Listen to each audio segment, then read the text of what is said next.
Assalamualaikum warahmatullahi wabarakatuh, Pak Upi. Waalaikumsalam warahmatullahi wabarakatuh. Ya.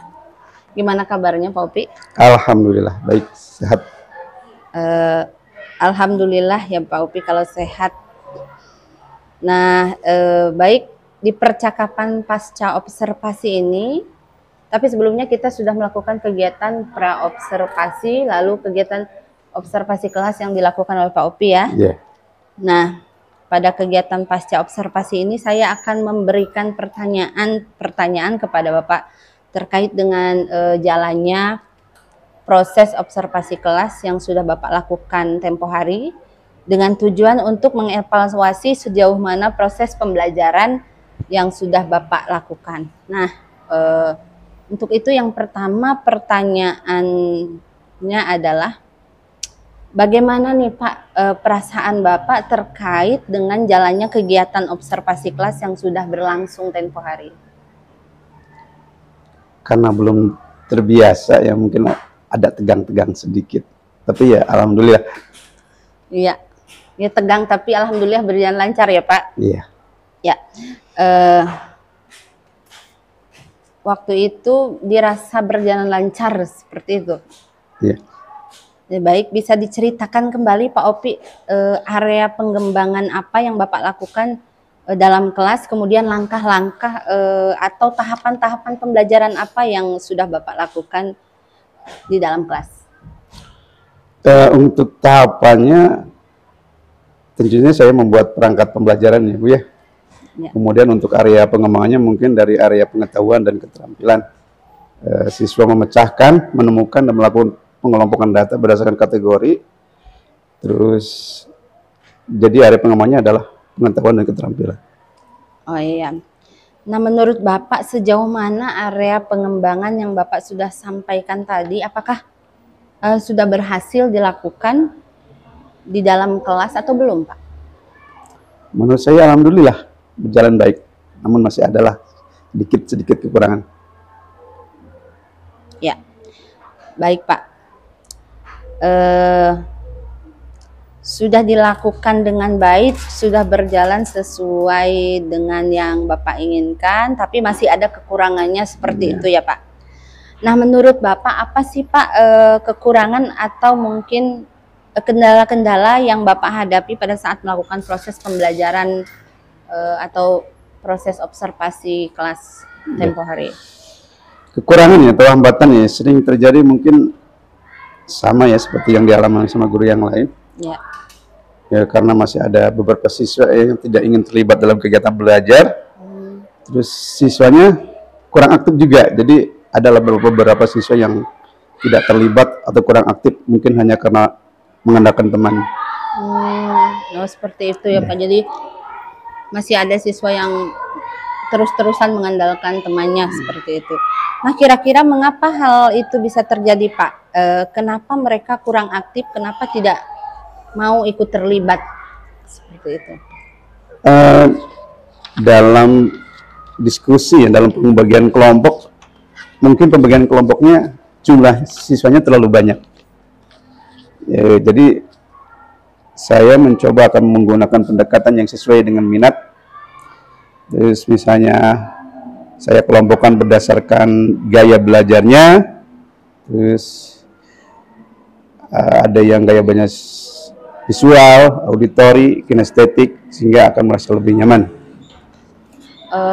Kemudian Pak, menurut Bapak nih, atau bagaimana perasaan Bapak tentang pelayanan Bapak kepada seluruh peserta didik? Apakah Bapak merasa sudah maksimal seperti itu pelayanan Bapak kepada seluruh peserta didik? Saya rasa saya merasa belum optimal, belum merasa puas dalam memberikan pelayanan kepada peserta didik. Kenapa itu Pak? Karena mungkin pada saat contohnya kemarin pada saat saya bagi kelompok, siswa diskusi kerja kelompok, saya satu persatu saya tanya. Dalam satu kelompok saya mungkin hanya menanyakan 2 orang, yang lainnya yang lagi kerja, yang lagi cari informasi, yang nulis belum saya tanya. Jadi begitu. tidak terlayani Iya, semuanya. belum semuanya, itu. belum semuanya. Dari satu kelompok cuma 1-2 orang seperti itu ya Pak. Iya. Nah, menurut Bapak nih, rencana Bapak ke depannya untuk mengatasi pelayanan Bapak yang menurut Bapak kurang itu bagaimana? Kedepannya insya Allah saya akan mengoptimalkan. Dan saya tanya satu persatu siswa Ya. dalam satu kelompok, semuanya akan saya tanya. Mungkin. Ya, biar semua merasa terlayani dengan Iya. baik seperti itu ya Pak ya. Baik, jadi itu adalah rencana ke depannya pada saat nanti proses pembelajaran ke depannya akan menyesuaikan dengan kenyamanan mereka menggunakan gaya belajar masing-masing. Ada yang menggunakan gaya belajar visual, menggunakan gaya belajar auditory, dan juga menggunakan gaya belajar kinestetik. Kemudian kata Bapak, kedepannya juga Bapak akan meningkatkan lagi pelayanan terhadap seluruh peserta didik. Seperti itu ya Pak ya. Nah, mudah-mudahan apa yang nanti Bapak rencanakan dapat terrealisasikan dengan memberikan proses-proses pembelajaran yang lebih baik lagi dibandingkan dengan yang kemarin-kemarin ya Pak. Saya tunggu nanti nih cerita-cerita Bapak gitu untuk memperbaiki semua yang ingin diperbaiki oleh Bapak yang Bapak sebutkan tadi gitu dalam proses kegiatan pembelajaran selanjutnya gitu Pak. Kira-kira nih Pak, kapan kalau boleh saya tahu nih Bapak akan melakukan perubahan dengan rancangan yang setelah Bapak rancang tadi gitu? Mungkin untuk waktu tepatnya belum saya tentukan ya Bu ya. Tapi insya Allah secepatnya akan saya lakukan.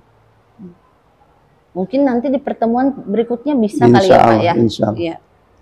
Iya Pak, baik, terima kasih banyak atas jawaban-jawabannya. Mudah-mudahan apa yang Bapak rencanakan ini bisa secepatnya direalisasikan gitu ya Pak. Ini terakhir Pak, apa yang Bapak rasakan dalam kegiatan pasca observasi kita kali ini? Yang pertama, saya merasa luar biasa manfaatnya dari kegiatan ini.